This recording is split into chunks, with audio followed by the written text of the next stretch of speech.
todos e a todas, bem-vindos e bem-vindas a mais um episódio de Transmissão Direitos Humanos, o nosso podcast para pensar em estratégias de luta e nutrir afetos, apresentado por mim, Sohaila Youssef, pela Raquel, que hoje não está presente, e por mim, que sou a Luísa Luz. Começando mais uma vez esse programa, nós queríamos fazer um agradecimento, porque ficamos super felizes novamente com as várias pessoas que acompanham o Transmissão, já estão seguindo a gente no Spotify, valeu, e fiquem à vontade para mandar sugestões, para dizer pra gente como tem ido os episódios, porque pra gente é muito importante ter esse feedback de vocês. Se você está chegando agora, o Transmissão Direitos Humanos é um projeto de compartilhamento de ideias sobre direitos humanos que convida a todos e a todas para uma reflexão sobre a prática ativista, assim, para novas formas de atuação no campo. Em tempos tão difíceis como o que nós estamos vivendo hoje, nós achamos que mais do que nunca é importante que quem trabalha com direitos humanos possa tirar esses momentos para pensar sobre o que nós estamos fazendo e também para estarmos próximos e nos apoiarmos. A gente faz, além do podcast, um compartilhamento de uma newsletter mensal, onde nós indicamos,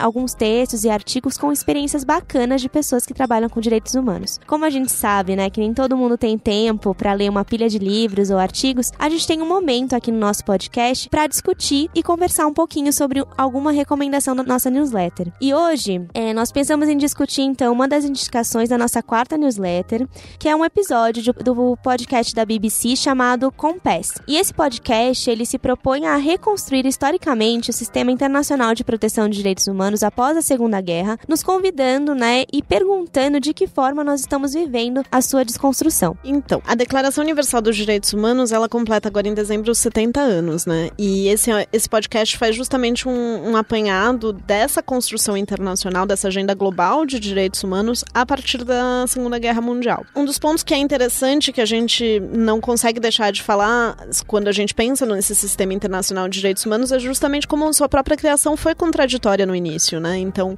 uma das entrevistadas traz justamente esse momento de tensão nessa criação, as reticências das grandes potências internacionais, como os Estados Unidos, que viviam um regime de segregação racial interno, e a Grã-Bretanha, que era um grande império internacional e que tinha interesses ambíguos com relação à criação desse sistema, Então tá no DNA dos direitos humanos lidar com essa contradição também. Tem, acho que uma coisa importante também, Su, nesse podcast, que a gente dialoga muito aqui na newsletter e tem aparecido também em algumas das nossas discussões dos episódios anteriores que a gente gravou, que é sobre a ascensão do conservadorismo, do populismo e como isso pode ou não estar relacionado a esse sistema também, Então, um dos críticos, dos entrevistados que traz uma visão crítica sobre esse processo é o Samuel Moyn, que ele aponta, por exemplo, para a possível relação entre a falha na proteção dos direitos econômicos e sociais nesse sistema e a possibilidade disso ter um efeito sobre a limitação e o não reconhecimento da importância internacional desse sistema de proteção de direitos,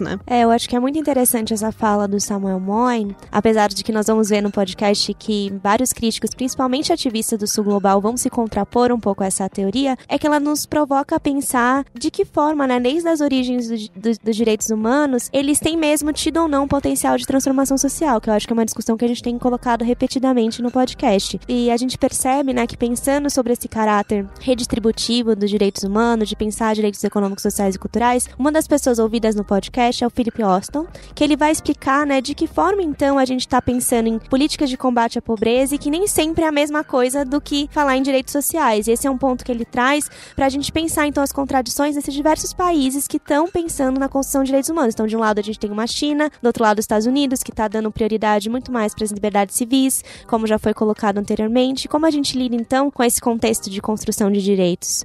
Uma das coisas, e aí você já adiantou um pouco isso, uma das coisas que a gente nota nesse diálogo muito bem construído do podcast da BBC, que infelizmente está em inglês, então acho que até por isso a gente está comentando ele um pouco aqui hoje, é sobre o papel do ativismo específico do Sul Global, A gente está falando, o Samuel Moyn mesmo, fala do ponto de vista do Norte. Então ele fala sobre o ponto de vista de movimentos internacionais que ganharam muita força no reconhecimento de direitos civis e políticos. No entanto, sob o ponto de vista do Sul Global, há outros entrevistados que no podcast, que vale muito a pena ouvir, que chamam a atenção para reconhecimentos específicos de direito e formas de ativismo que vão num outro sentido no Sul Global. Não sei se a gente estende um pouco sobre isso aqui.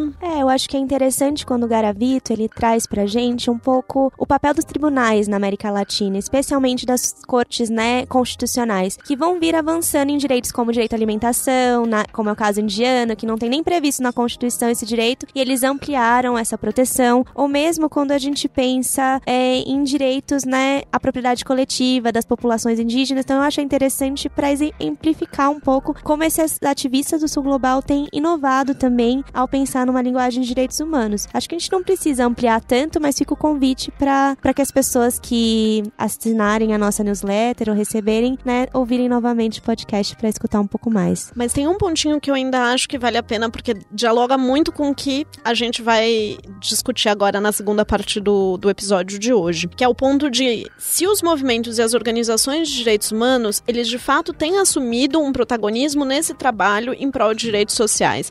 E se esses movimentos também, no Sul, no Norte, onde quer que seja, estão ativamente pensando sobre a importância desse aspecto redistributivo, né? Então, a importância da erradicação da desigualdade, a importância do combate à pobreza. A gente dialoga com isso, a gente de fato tem práticas que diretamente vão ao cerne, às causas dessa desigualdade, como nos propõe o Garavito na fala dele? Eu acho que essa pergunta é muito importante e acho que nós vamos ouvir um pouco do nosso convidado de hoje sobre isso. Vamos passar para a entrevista, então? Vamos sim.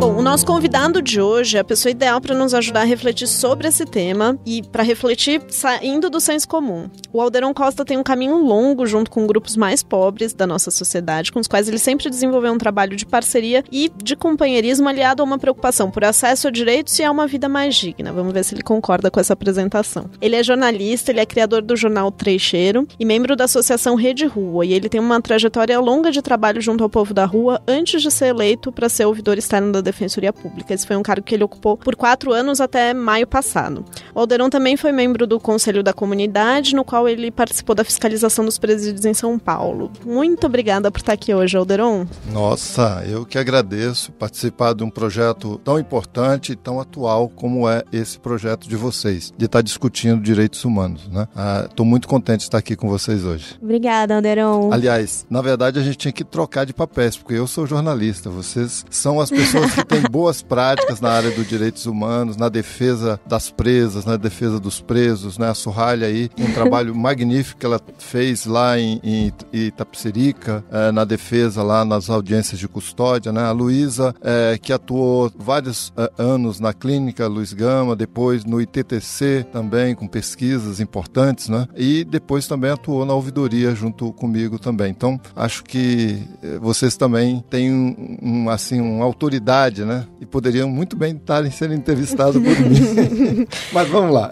Mas, Alderon, você tem que entender que isso é uma tietagem muito especial nossa, porque você estava lá desde o começo da nossa formação, nessa trajetória, e a sua vinha desde antes. Então, pra gente tem um carinho especial de te ter aqui. Sim, a nossa atuação tem muito do que a gente aprendeu com você também, Alderon. Acho que é isso. Com certeza, esse podcast é cheio de amor. Velhinho, mas não se sinta velhinho, mas a sua trajetória é linda e a gente queria falar um pouquinho sobre ela, então. Conta pra gente um pouquinho sobre isso. Como você chegou a trabalhar com promoção de direitos, com direitos humanos, e se você via isso na época como um trabalho especificamente de direitos humanos, ou se era outra a lógica, né? Na verdade, direitos humanos, ele vem depois da prática, não é? A gente vai conhecer esse conceito muito depois. Eu comecei toda a trajetória de organização e de luta com a população mais pobre, já na década de 80, final da década de 70, lá em Brasília, numa cidade chamada Ceilândia, né? Lá em Ceilândia a gente tinha uma comunidade que não tinha luz, que não tinha água, que não tinha nenhuma infraestrutura, e de lá a gente já começou a lutar por isso, lutar por questões básicas da dignidade humana, que para mim hoje direitos humanos é mais do que tudo, é dignidade do ser humano. E nós começamos essa luta lá. Depois, chegando em São Paulo, eu conheci essa realidade de pessoas que não têm onde morar, não é? Que não são só sem teto, eles são sem lugar, né? Eles não têm lugar para morar, porque se não tem casa, vai para a rua. Mas se na rua ele se esconde na frente de uma loja, o dono da loja expulsa. Se vai para um lugar público, a prefeitura expulsa. Então essas pessoas, elas são sem lugar, né? Conhecidas hoje como pessoas em situação de rua. Na verdade, quando conhecia essa realidade, a gente não tinha ainda essa noção tão clara do que é direitos humanos, a história dos direitos humanos, que começa bem antes da Revolução Francesa, não é? Essa discussão toda. Isso a gente vem conhecer depois, não é? Então, mas a prática era essa. Onde está a dignidade do ser humano, não é? Da mulher, do homem, da criança, que está nessa situação deplorável, uma situação de indignidade, não é? Então, justamente, isso é super interessante para a gente ver essa mudança, né? Porque nesse mês na newsletter a gente está discutindo muito a construção histórica dos direitos humanos. E é muito interessante saber que tem trajetórias que já trabalhavam com a noção de dignidade humana, ou dessa percepção da falta de lugar social, mas não necessariamente dentro dessa agenda. Isso é muito rico, né? É muito mais plural do que essa agenda internacional. Não, sem dúvida. Quer dizer, ela é importante, essa agenda internacional, super importante, mas para a pessoa, para o coletivo, para aquele coletivo pequeno de uma cidade, de um estado, de um país, né, o que vale é o que vem resolver os problemas da vida, né, os problemas que a pessoa tem. Inclusive, nesse trabalho com a população de rua, tem uma coisa que os direitos humanos ainda não discute, que é a metodologia, né, a metodologia de você fazer a conquista dos direitos humanos. Não é conquistar para, é conquistar com. Né? Então, esse trabalho todo era feito muito atrelado a essa discussão dos direitos humanos, mas sem esse vínculo, né? Sem o conceito de direitos humanos. E que, claro, que hoje eu tenho mais consciência desse trabalho como um trabalho de direitos humanos do que antes. E é importante isso. É tanto que uma das histórias que a gente tem com a população em situação de rua é que, mais ou menos lá pelos anos 2000, já se começou a discutir essa questão na população de rua, né? Que era, mas vem cá, a população de rua é só assistência social? Né? Ou não, tem outras coisas, tem outras questões envolvidas aí. Então, acho que essa discussão já é o primórdio de discutir um conceito mais amplo da problemática das pessoas que vivem em situação de rua. E os direitos humanos entrou nessa discussão. É tanto que nesse processo, né, assim que o presidente Lula assume a presidência, isso toma força, né, com a população de rua. E aí começou-se a discutir, inclusive, no âmbito nacional, de se ter a população, o problema da situação das pessoas em situação de rua vinculados à Secretaria de Direitos Humanos, né? Sair da alçada do MDS, do Ministério do Desenvolvimento Social, da Assistência Social, e passar para o Ministério dos Direitos Humanos. Isso, para mim, é bem sintomático dessa evolução que nós tivemos na construção da defesa da população em situação de rua. Alderon, esse é um ponto super importante para a gente, que acho que é bem legal a gente ir um pouco além. Então, a Rede Rua também tem esse trabalho, tem um histórico, e acho que atualmente ainda com o refeitório tem um histórico de trabalho com assistência social, né? Então, tem uma interface entre assistência social e direitos humanos, mas você acha que faz diferença essa diferenciação? Então, qual foi o ganho dessa transposição da pauta da população em situação de rua para uma pasta de direitos humanos e saindo do desenvolvimento social especificamente? Talvez até pegando um gancho na sua fala sobre a Rede Rua trouxe um elemento muito importante para a luta da população de rua, que é a comunicação, não é? Tanto que a gente trabalhava com a ideia de não vamos dar comida, não vamos dar cobertor, nós temos que possibilitar que as pessoas se comuniquem, que a população de rua se comunique entre elas e se comunique para a sociedade, se mostre para a sociedade, né? Esse elemento, acho que ele foi muito importante, que depois outros grupos foram também trabalhando essa questão da comunicação. Quer dizer, a gente sai da assistência social e passa para um elemento da comunicação. Posteriormente surge a possibilidade de iniciar esse outro passo, que é você olhar a população de rua com uma lente maior, mais ampla. Não é só comida, não é só bebida, não é só dormida, mas é toda uma estruturação da vida, a vida integral da pessoa, não é? Os seus direitos, não é? Toda a sua dignidade. E aí isso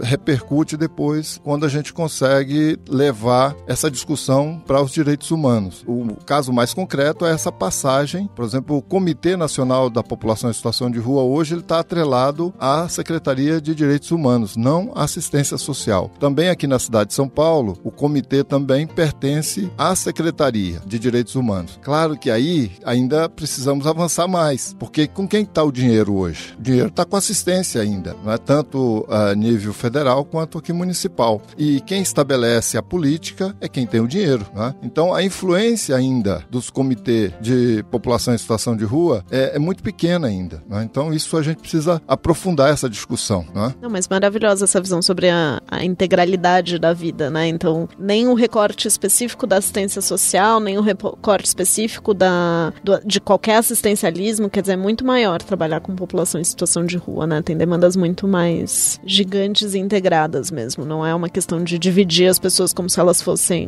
bloquinhos, né? Não, com certeza, né?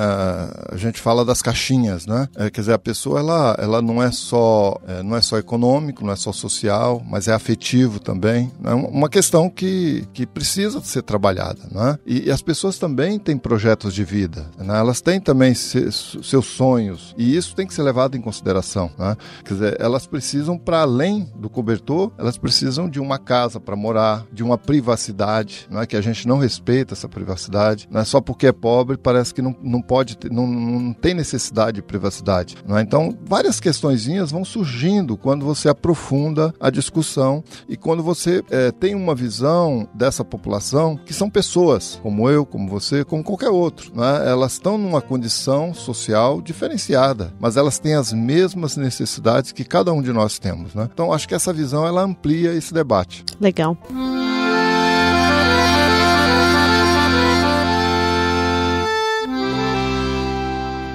Alderon, a gente vai, então, mudar um pouquinho de assunto, especificamente para falar sobre uma questão um pouco mais conjuntural no Brasil. Então, a gente sabe que o seu trabalho começou numa militância de base, na reivindicação de direitos ligado à Igreja Católica, né? E a gente tem tempos em que o debate ideológico de gênero, por exemplo, foi apropriado de uma forma, com uma conotação pejorativa, muitas vezes, por alguns segmentos cristãos. E a gente queria te perguntar uma pergunta, talvez, aí bem aberta, de como você acha, de como você vê que está essa relação entre direitos humanos e igreja nesse momento. E qual o papel da igreja na reivindicação de direitos nesse momento? Se você tem uma visão sobre isso. Bom, você quer me colocar numa saia justa, né? Mas vamos lá. Sempre. Olha, nós vivemos... Claro, eu vivi um momento em que nós tínhamos como única e exclusivamente o único espaço de luta e de organização que era a Igreja Católica, né? Que eram as comunidades de base e que era uma visão que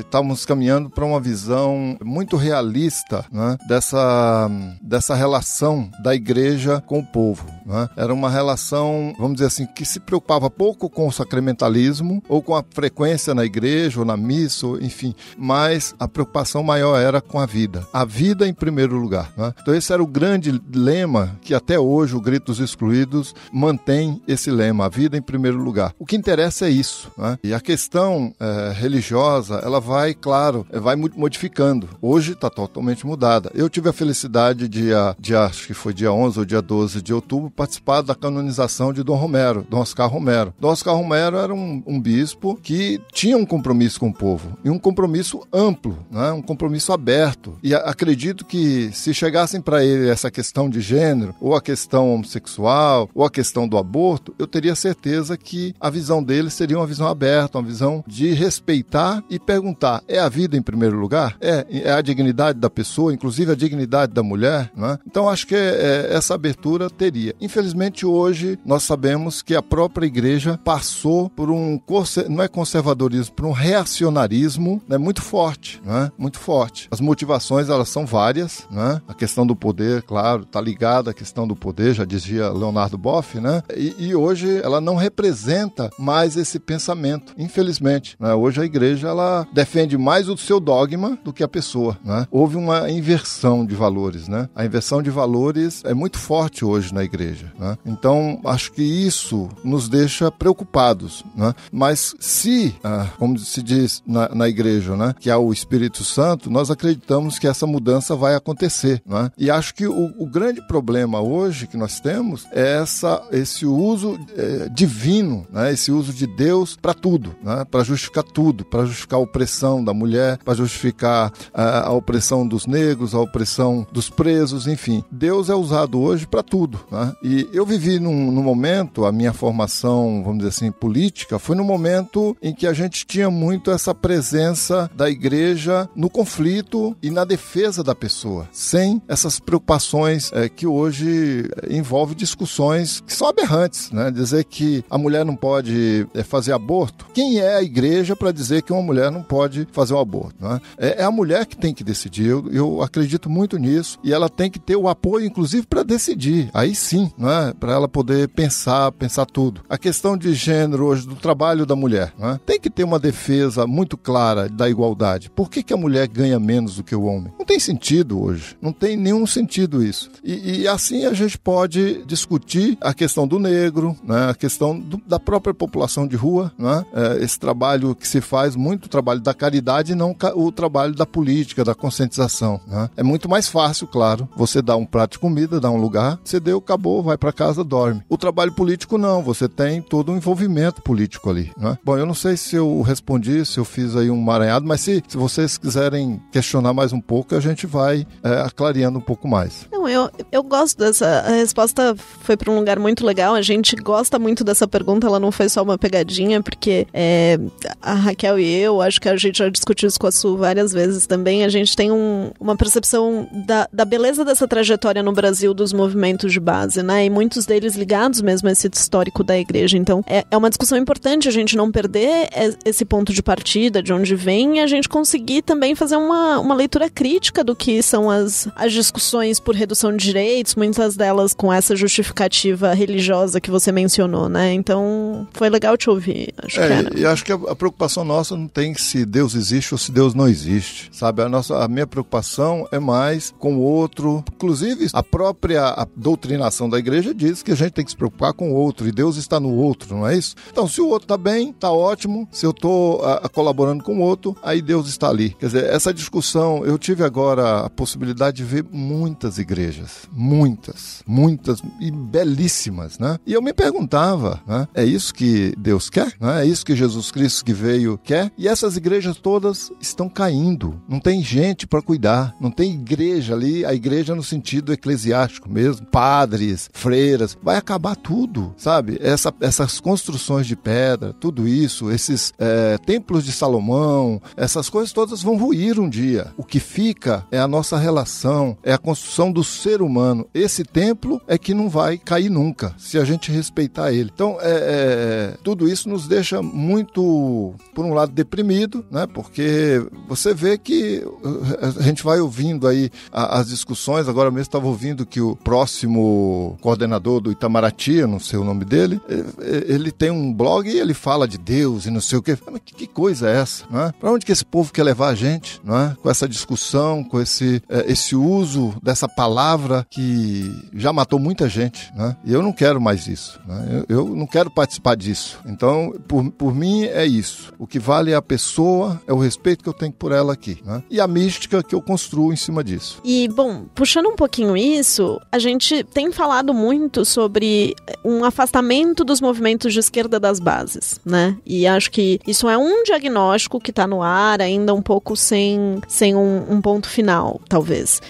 Você que trabalha com a população em situação de rua, né, há 30 anos, como você disse, você realmente tem visto esse afastamento? Se sim, você consegue identificar em que momentos a esquerda esteve mais próxima e o porquê desse afastamento, se ele ocorreu? Essa discussão da esquerda é uma discussão meio complicada, né? Porque, por exemplo, com a população de rua, é muito claro que, por exemplo, quando a gente fala em termos de partido de esquerda, os partidos nunca se comprometeram com a população de rua. Os sindicatos nunca se comprometeram com a população de rua, de fato, não é? É claro, tem uma apoinha ali, outra lá, mas não de fato, na sua linha programática, não é? Se a gente procurar hoje nas linhas programáticas dos partidos de esquerda, a população de rua não está. Até porque tinha uma ideia de que a população de rua era o lumpen da sociedade civil. Ele não ia ajudar a transformar a sociedade. Ele não tinha esse poder, é só a classe operária, né? Então, na perspectiva da população de rua, seria difícil falar desse distanciamento porque ele nunca teve uma proximidade, né? Em relação a alguns grupos dos movimentos sociais, eu acho que até a população de rua avançou, né? Nesses últimos anos,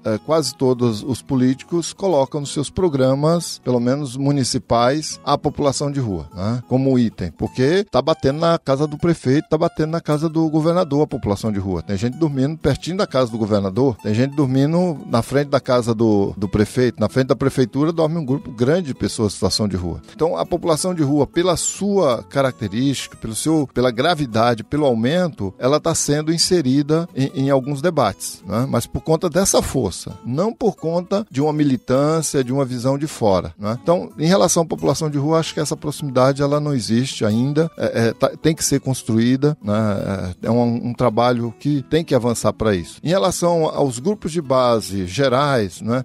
Claro, historicamente a gente sabe que quando os partidos de esquerdas começaram a assumir o poder, muitos militantes foram pro governo, né? Foram trabalhar, que é natural, né? Natural. A questão toda não se pensou na preparação de outras lideranças, né? Para dar continuidade nesse trabalho. E esse é uma grande dificuldade, né? Quando se sai alguém da base para ir trabalhar no governo, fica uma desmobilização de alguma desmobilizado, forma. Exatamente. Quer dizer, então cria esse vácuo aí, né? E a questão da base mesmo, eu tendo a concordar que houve um distanciamento de forma geral. De forma geral houve um distanciamento, mas eu acho que mais grave ainda é a falta de compromisso com aquelas mudanças que a gente tanto tempo lutou, né?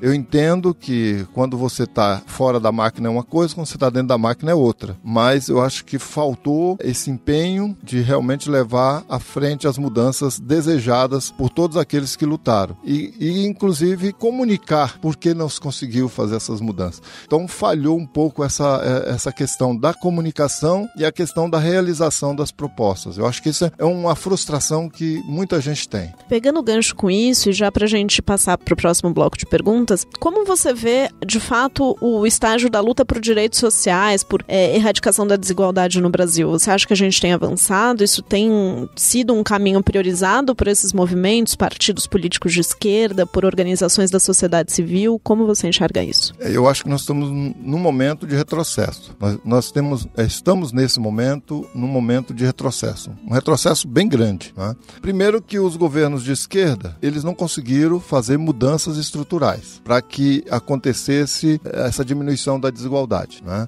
Hoje as pesquisas mostram que de 2002 até 2014 houve uma diminuição, né, dessa desigualdade, né? As pessoas tinham mais dinheiro, as pessoas tinham mais possibilidade de viajar, enfim, conseguiram comprar eletrodomésticos, essas coisas todas. Mas estruturalmente foi muito fácil derrubar tudo isso. É tanto que agora, de 2014 até 2018, as pesquisas já estão mostrando que está aumentando o número de pessoas que vivem abaixo da linha de pobreza, né? E pessoas, inclusive, com fome.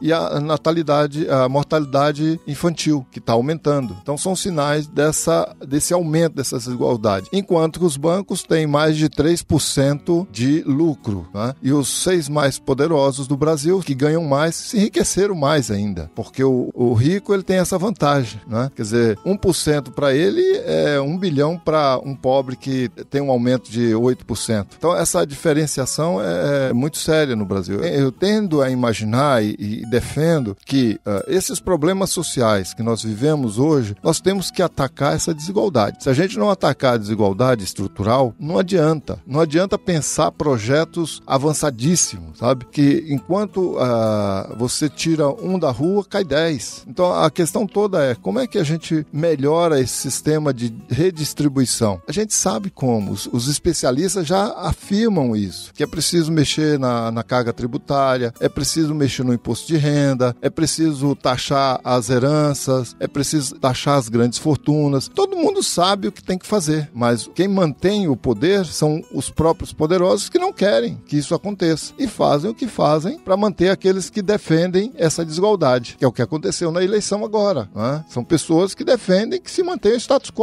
como está, que não mexam nos privilégios, que nem o salário de R$70, que é o Bolsa Família, seja distribuído. É muito para eles. E como as organizações de direitos humanos, como os militantes, qual o papel que eles têm ocupado nesse debate? Ou deveriam ocupar? Historicamente, no Brasil, os direitos humanos, ele tem uma questão aí que nós lutamos muito pelo restabelecimento do poder político, né? Historicamente, a gente vem lutando para estabelecer os sistemas democráticos, as conferências, democráticas, os conselhos, a questão da tortura. Então veja que a discussão é muito em função da ditadura militar, né? De tudo que eles imprimiram na nossa sociedade. Então a gente lutou até agora e acho que a gente estava dando um passo, né? A gente está no momento de dar um passo para essas discussões da desigualdade, da distribuição de renda, das questões mais estruturais, né? E a gente não conseguiu dar esse passo, né? A gente ainda vai continuar ainda lutando por estabelecer estruturas democráticas de participação, né? Onde a gente iria conseguir isso, né? Você veja que interromper um processo muito importante, que era começar a discutir exatamente, reforçar a discussão, por exemplo, da reforma agrária, repensar a discussão da reforma urbana, que já vem sendo discutida, e agora interrompe toda essa discussão, né? E acho que agora o papel dos movimentos é não deixar isso acontecer, não deixar interromper isso. Além de lutar pelo restabelecimento, pelo fortalecimento das instituições democráticas, a gente tem que avançar no debate da dignidade humana, mesmo dessa dignidade não estar sendo violada por tortura, por prisão, mas está sendo violada por fome, né, por falta de direitos, na escola, enfim, por outras situações que a gente não conseguiu chegar ainda, né? De alguma forma eu acho que fica um pouco do que a gente também discutiu no podcast, né? Como os direitos humanos podem se reinventar para repensar, né? Esse olhar para a desigualdade, esse olhar para a redistribuição, esse olhar para a pobreza, que às vezes fica de lado em outros discursos, né? Uhum. Vamos pro segundo bloco, então? Bora.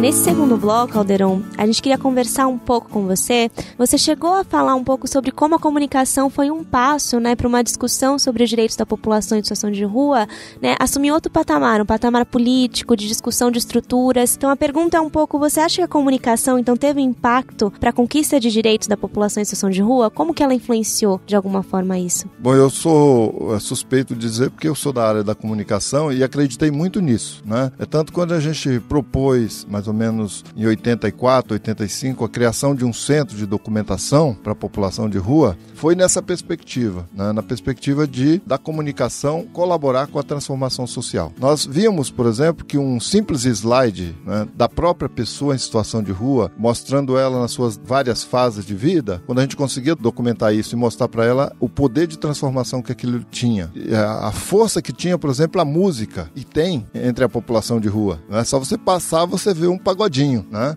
A força que tem o teatro, a poesia, né? Então isso não foi invenção nossa, isso estava na rua. Foi só uma questão da gente olhar e perceber que comunicar com a população de rua não é só falar. Aliás, falar é o que menos você tem que fazer, porque eles dormem logo, né? Mas você precisa aproveitar o que eles mesmos estão propondo ali. E aí a gente começou então a trabalhar a questão do jornal impresso, a questão do vídeo, né? E isso se repercutiu muito bem entre a população. Hoje o Jornal Trecheiro está aí, são mais de 25 anos que ele é produzido. Claro que inicialmente a ideia era que a própria população se empoderasse e produzisse o jornal. Isso ficou no ideal, claro, mas sempre teve a participação de pessoas em situação de rua, até hoje. O último número que vai sair agora está sendo feito pela população em situação de rua, a partir de um curso de comunicação que está sendo realizado, né? Então, acho que isso é muito importante. E um detalhe é que vários outros estados criaram um meio de comunicação, um jornal, né, para poder se comunicar com a população. Agora, o desafio é não ceder ao que é mais fácil, que é o WhatsApp, né? Que é fácil, superficial, você se comunica ali, dá a impressão que você está se comunicando muito bem. Tem alguns até grupos de WhatsApp que eu participo que parece uma rádio, né? Eles não usam muito escrever, usam muito o áudio, né? E aí é bom dia, boa tarde, e aí, como é que tá? Como é que tá o fulano aí de São Paulo, lá de Pernambuco, lá não sei lá. Então parece uma rádio, mas claro, isso é só uma impressão que a gente vai ter que tomar muito cuidado com isso. Eu acho que você antecipou um pouco a nossa próxima pergunta, que ela era um pouco como que esse trabalho de comunicação de vocês se modificou com as redes sociais, com as novas formas de comunicação, se vocês têm pensado nisso, se isso também afeta como as informações, né, são construídas pela população em situação de rua, como elas, né, se transmitem, como que essa organização se dá com esse nosso novo cenário, né? Nossa, Suhali, você trouxe uma questão agora que, antes de entrar na ouvidoria, a gente estava se questionando sobre isso, né? O jornal Trecheiro, ele é produzido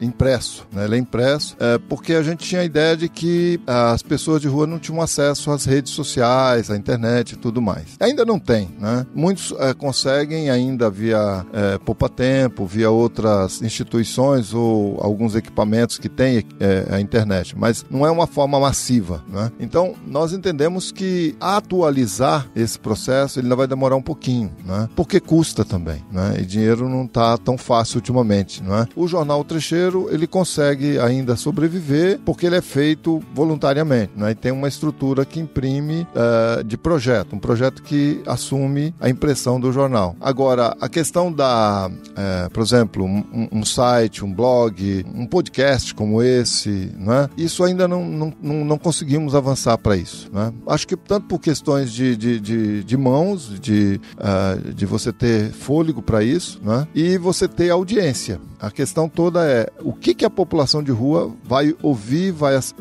ler, vai assistir. Qual o meio melhor? Qual é o formato dele? Hoje a população de rua usa muito celular, né? Então quase todos dão um jeitinho, eu não sei como ainda. Eu vou ter que investigar isso, né? Porque para mim usar o meu celular é uma dificuldade. Eu fico contando ali para não gastar muito dinheiro.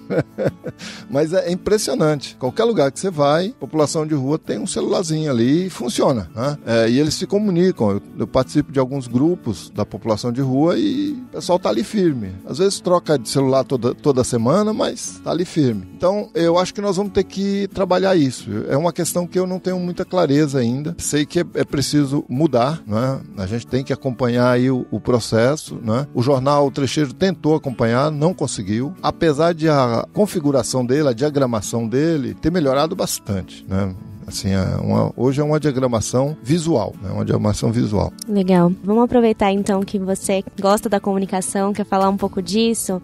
O que a gente tem ouvido muito e tem sido muito recorrente é de como quem fala sobre direitos humanos precisa falar para fora da bolha, né? Não falar com as mesmas pessoas de sempre, que os ativistas precisam aprender a se comunicar para fora desse espaço que nos é mais recorrente. E como você acha que a comunicação dos ativistas, então, de direitos humanos, deve ser feita para chegar nesse público não técnico, né? Não nesse público que está diretamente falando sobre esses temas? Então, essa é uma questão que, primeiro, que direitos humanos nós estamos falando, né? Que nós temos que falar para fora. Se é sobre o conceito, a história e todo esse, vamos dizer, esse conteúdo que se tem dos direitos humanos fora da militância, esse é mais difícil. Esse é mais difícil, porque nem todo mundo está disposto a ouvir e não acredita, né? Se é sobre esse direitos humanos mais militante, do dia a dia, da situação, por exemplo, das pessoas presas, da situação do morador de rua, da situação da mulher, do negro, eu acredito que a gente tenha mais público e a gente pode chegar nesse público com mais tranquilidade, porque esse público está sofrendo essas violações, né? E ele não sabe que aquilo é violação de direitos humanos, né? Então acho que o que a gente tem que, nós militantes temos que passar por uma reciclagem desse entendimento, né? De que direitos humanos nós estamos falando, né? Se quando eu luto por questões da inclusão de surdos ou a inclusão de pessoas deficientes visuais, eu estou lutando por direitos humanos? Claro que eu estou lutando por direitos humanos, né? Então acho que essa conversa ela fica mais acessível e acredito muito na vivência e na prática, né? E que te dá autoridade para você falar, porque também só falar as pessoas não acreditam muito, né? O falar hoje está muito ligado à questão do político, né? Eu acho que se você tem relatos de experiências, você tem debates, e aí acho que você consegue. Eu acho que essa reinvenção dos direitos humanos que você falou, eu acho que passa muito por questões metodológicas, né? E questões também de conceito, né? Eu acho que por aí talvez a gente consiga sair da bolha, né? Apesar de eu não concordar muito que nós estamos na bolha, nesse sentido de que a gente tem feito um trabalho de debate, por exemplo, agora mesmo está tendo fórum da população de rua, hoje. Claro, é difícil de juntar uma multidão, é difícil, porque a gente está usando um método antigo, que é a assembleia, chamar todo mundo, fazer aquele debate e tal. Mas é uma forma que a população de rua ainda consegue, e ela tem tempo, dá para chegar, dá para fazer esse debate. Não sei se... Não, acho que é isso, acho que bem importante, na verdade, isso. Acho que me lembra também o que você falou no começo de falar com, né? A gente não adianta falar falar por falar, né? Como a gente constrói como a gente fala com as pessoas. Acho que isso tem a ver com repensar a metodologia que a gente tem usado para trabalhar com direitos humanos também. Você sabe que a gente participou o final do ano passado e o início desse ano de uma experiência fantástica, que foi falar fora da bolha, que foi a discussão do Plano de Educação em Direitos Humanos, né? Que foi discutir com a polícia, né? Foi discutir com a Secretaria de Educação, foi discutir com a Secretaria de Justiça. Então, eu acho que foi uma experiência, para mim, muito boa, né? Porque a gente teve que fazer esse enfrentamento, né? Até nos questionar também, né? Porque quando você fala com o diferente, com o que não concorda, claro, você tem que repensar algumas questões, né? E aí acho que teve um papel muito importante o CONDEP, o Instituto Paulo Freire,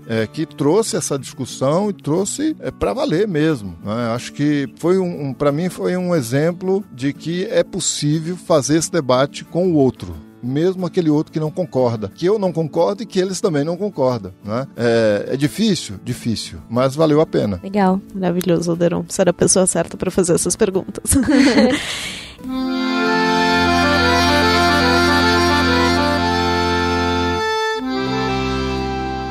Então, pra gente ir encerrando, uma das coisas que a gente tem se preocupado aqui é pensar essa reflexão partindo, né, desse pressuposto de que direitos humanos muitas vezes é desacreditado e tem muita discordância. É a natureza desse assunto com o qual a gente trabalha, ainda mais no contexto atual, né? E a gente sabe que esse é um processo, às vezes, pra individualmente, né, pra pessoa que tá nessa trajetória, é um trabalho difícil, às vezes sofrido, tem ataques pessoais, dependendo da situação de vulnerabilidade que o próprio militante tá, isso se agrava, enfim. E aí a gente pergunta pra você, o que você faz, qual que é a sua visão sobre o se cuidar, sobre a preservação da sua dimensão pessoal de vida e de como não perder isso na dureza desse trabalho, desse diálogo que é difícil, desse embate? Bom, eu não saberia responder. O que eu tento fazer é assim, primeiro, o problema não é só meu, o primeiro ponto é esse, né? Eu divido com você o problema, né? E no máximo, criar a possibilidade de coletivizar, né? Porque quando você individualiza, você acaba jogando para você mesmo, né? Eu acho que eu tenho uma parcela de participação, eu tenho responsabilidade, tudo mais, mas não é tudo só eu, centrado em mim. Então eu acho que essa divisão, sabe que tem uma história que eu adoro, né? Essa história, contar essa história, porque é um aprendizado. Há poucos anos atrás, em Belo Horizonte, alguém colocou veneno numa garrafa de cachaça e deu para um morador de rua. Mas na rua tem a cultura de dividir. Nunca se tomou a pinga sozinho. Então essa pessoa levou a pinga pro grupo e todos beberam a pinga. E ninguém morreu. Se tivesse tomado só ele a pinga, ele teria morrido porque a pinga estava envenenada para matá-lo. Mas ele não tomou sozinho. Ele dividiu com os outros colegas. Passaram mal, descobriram que estava contaminado, mas ninguém morreu. Todo mundo sobreviveu. Acho que é isso um pouco, esse aprendizado que a gente tem que ter de dividir também as parcelas, não só a parcela boa, mas a ruim.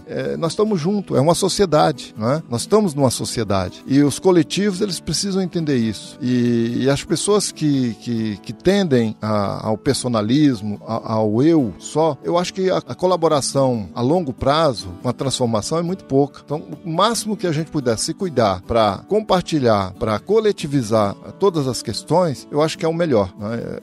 Eu acho que é o único aprendizado que eu tenho, assim, né? Que eu levo comigo, apesar de muitas vezes não praticar, né? Porque eu acho que é um exercício cotidiano, né? De você fazer isso. Resposta, para quem não sabia, muito, muito boa. Acho que essa imagem é muito forte mesmo, pra gente pensar o que você tá falando. Eu acho. Muito interessante. A população de rua ensina muito, porque estão ali na sobrevivência, no final da vida, vivendo com limite. Né? E aí a questão da sobrevivência, ela é tudo, né? Então as formas criativas de sobreviver e superar toda a morte é fantástico, né? Fantástico. Mas vou dizer, não precisa ir pra rua não, tá, gente? É só, como eles já estão na rua, vamos aprender com eles. E criar uma sociedade que a gente não tenha mais gente morando em situação de rua, né? Acho que esse é o grande desafio para os direitos humanos hoje. Eu tô muito feliz com o programa de hoje. Eu também, eu espero que vocês estejam aí nos ouvindo, porque eu acho que tem muito para se pensar depois de escutar um pouco o que o Alderon falou. Bora lá? Bora, então a gente tá caminhando pro final do programa e como quem nos acompanha já sabe, esse é o momento que a gente pede pro convidado ou pra convidada, nesse caso é você, Elderon, pra que como o nosso projeto tem esse intuito, né, de circular ideias, de circular um pouco sobre os direitos humanos, a gente queria pedir pra você terminar esse programa fazendo uma recomendação pra que as pessoas que estão nos ouvindo possam pensar na prática delas em direitos humanos. Então pode ser um livro, pode ser um texto, pode ser algo pro ouvir, uma história, eu acho que o que você quiser, faça essa transmissão. Nossa, bom, eu que agradeço estar aqui, né? Como eu falei no início, acho que vocês duas estariam mais preparadas a ser entrevistadas do que eu. Mas fico muito contente, ainda mais nesse momento, né, que nós estamos vivendo. É um momento difícil, é um momento da gente repensar toda a nossa prática, né, repensar o que nós já fizemos e ser criativo no que nós vamos fazer daqui para frente. Né, isso me ajuda muito, esse debate aqui. Bom, eu sempre fiquei pensando, mas eu vou indicar, mas quem sou eu para indicar alguma coisa? Mas vamos lá. Eu tenho alguns livros que eu gosto muito. Volta e meia eu volto, não leio todo de novo não, mas vou lá naquelas partes que eu já grifei e me ajudaram muito nessa trajetória. O primeiro deles, não é em ordem, um que eu estou citando aqui, são vários, mas eu vou citar 4, é do Anton Makarenko, Poema Pedagógico. Esse livro, ele traz um relato de um diretor de instituições para jovens adolescentes na Ucrânia e ele parte da sua experiência como diretor, né, e relata a sua vivência, os conflitos, as saídas e propostas encontradas conjuntamente com os jovens. Baseou o seu trabalho na vivência, no coletivo, no trabalho e no estudo. Interessante para repensar a nossa prática assistencial e repressora. Então, é um livro que eu indicaria, né? Assim, acho que ele assusta um pouquinho pelo tamanho, porque ele é grossão, mas você começa a ler e ele vai relatando os casos, a conversa que ele tem com os jovens, como é que eles chegam à solução dos problemas. Você é envolvido pelo livro, é fantástico, vale a pena. Um segundo, que é Novas Faces da Vida nas Ruas, que é um livro organizado por Daniele Rui, Mariana Martinez e Gabriel Feltran. A proposta dos organizadores foi trazer um texto que fora produzido por pesquisadores que vivenciaram com a população de rua, né? Já na introdução, os organizadores Gabriel e Marta nos propõem uma desnaturalização do modo atual de pensar a vida nas ruas. Atualmente, pensamos a rua a partir de 2 chaves. E olha que nós discutimos isso aqui, hein? A assistência e a repressão. Por um lado, são pobres coitados, devem ser ajudados. Por outro, são perigosos, devem ser reprimidos. Um destaque para o artigo A Urgência como Cronopolítica, que é toda a questão que a pessoa tem que levar no abrigo. Quanto tempo a pessoa leva para reestruturar a sua vida? Ele está discutindo isso, que é uma discussão muito atual hoje, que não sei de onde tiraram, que se estabeleceu que são só 6 meses que tem que ficar num determinado abrigo, né? Então essa reflexão é muito interessante e ele traz já nesse artigo a discussão sobre a questão da moradia, da habitação para a pessoa em situação de rua. Um terceiro, Vidas de Rua, da Cleisa Moreno Marfei Rosa, tanto pela pessoa que é marcante e é importante nessa discussão da população de rua, ela foi secretária de assistência social na época da Erundina, é uma pessoa que colaborou em muitos debates, no próprio jornal Trecheiro participou vários anos, né? E ela tem uma tese, né? E dessa tese saiu um livro, né? E nesse livro ela tem várias discussões também, vários relatos de pessoas em situação de rua que foram para a terra, né? Pelo Movimento Sem Terra. Foi uma experiência muito importante no processo de discussão de soluções para a população de rua. Então a Cleisa traz Vidas de Rua, é muito importante esse livro também. Uma outra indicação, né, é Justiça, Pensando Alto sobre Violência, Crime e Castigo, do Luiz Eduardo Soares. Esse livro é interessante porque, a partir de sua experiência na área de segurança pública, nos apresenta de forma transparente as questões complexas da violência. De um brilhante relato de uma conversa com um taxista, ele consegue nos apresentar como é que funciona esse círculo vicioso da violência, né? E ele traz vários artigos lá no livro dele que discute isso, inclusive discute a questão do sistema prisional hoje, né? E ele defende que a privação de liberdade seja somente para os casos extremos, né? Não é o que acontece hoje, né? Bom, para finalizar os livros aqui, eu na verdade comecei agora, né, recentemente, a ler um livro que eu acho que todos nós vamos ter que ler, porque ele diz muito a respeito do que está acontecendo hoje na relação nossa com a internet, na relação nossa com os meios virtuais, com a internet e tudo mais. Esse livro é da década de 60, né? O nome dele é A Sociedade do Espetáculo, Guy Debord, né? É um filósofo e eu estou gostando muito, né? É reflexões sobre o mundo conectado, dinâmico e efêmero do século XXI. Importante para ajudar a entender o que vivenciamos nas eleições e o que vem por aí. E aí, em determinado momento, só para mostrar e incentivar um pouquinho mais a leitura, ele nos traz uma frase muito, muito forte. Ele fala o seguinte: a arte da conversação morreu e logo estarão mortos quase todos os que sabem falar. Isso na década de 60, ele falou isso. Então, são esses 5 livros. Eu estava vindo para cá, vocês não vão acreditar nisso, é coisa que acontece só com algumas pessoas. Eu sou uma delas, sou um felizardo. Vamos lá, eu estou aqui enrolando vocês um pouquinho, que eu estou abrindo aqui meu acho que está no WhatsApp. Muito interessante, é uma foto, né, que vocês falaram que também podia citar foto, né? Eu vou mandar para vocês depois, é uma foto que é muito comum hoje, é uma foto de pessoas que moram em lugares que não são lugares de morar, famílias que moram em lugares onde... Você já imaginou onde não é um lugar de morar? Dentro de um bueiro é lugar de morar? Não é, né? Então essa foto é uma foto de uma família, um homem também em cima, né? A família está dentro do bueiro com umas vasilhas, é uma situação de pobreza bem forte essa foto, né? E embaixo, né, tem uma dedicatória que chegou e eu achei muito atual essa dedicatória. Dedicado a todos os juízes, ministros, políticos, funcionários públicos que recebem auxílio moradia sem precisar. Para nós é um escândalo essa questão do auxílio moradia. Nós não podemos aceitar isso, né? E, inclusive aceitar esses salários que são muito altos. São 40 vezes, até 50 vezes mais do que o salário mínimo, onde 80% da população está dentro hoje, né? 80% da população ganha menos do que 2 salários mínimos. E você veja que R$ 4.500, que é só o auxílio moradia, é uma vergonha para o país como nós. Nós não podemos aceitar isso de forma alguma. E essa foto representa isso. Eu queria comentar ela, eu achei bem interessante. Ao chegar aqui no prédio, eles me mandaram essa foto e essa dedicatória, né? Então achei que valia a pena dedicar esse podcast a essas famílias que moram em lugares que não é lugar de morar, e a esses juízes que recebem 4.500 sem nenhum constrangimento, né? E até queria dizer aqui, fazer uma proposta, que a gente crie um fundo para aqueles juízes que não concordam com esse absurdo, com esse salário moradia, e esses juízes pudessem depositar isso num fundo, um fundo para criar moradias para essas pessoas que moram em lugares que não é lugar de morar, né? Então deixo aqui a minha proposta. Maravilhosa a proposta, dedicatória. Você ocupou o espaço de um jeito lindo. Obrigada. Obrigada, Odoron. Muito obrigada pela participação e esperamos que vocês, ouvintes, também tenham gostado. Comentem então o que vocês acharam nas nossas redes sociais, se inscrevam nas nossas mailings para receber, né, a newsletter todo mês. A gente tem nosso site, que é o www.transmissãodh.com.br. Não deixem de nos avaliar e mandar informações do que vocês estão achando do podcast. Tchau e até a próxima. Tchau, gente. É isso aí, pessoal. Obrigado. Aproveite bem esse podcast aí. Como é que é o nome? Podcast. Aproveite bem esse podcast. Muito bem. Essas meninas são demais. Vamos lá. Tchau, tchau. Tchau.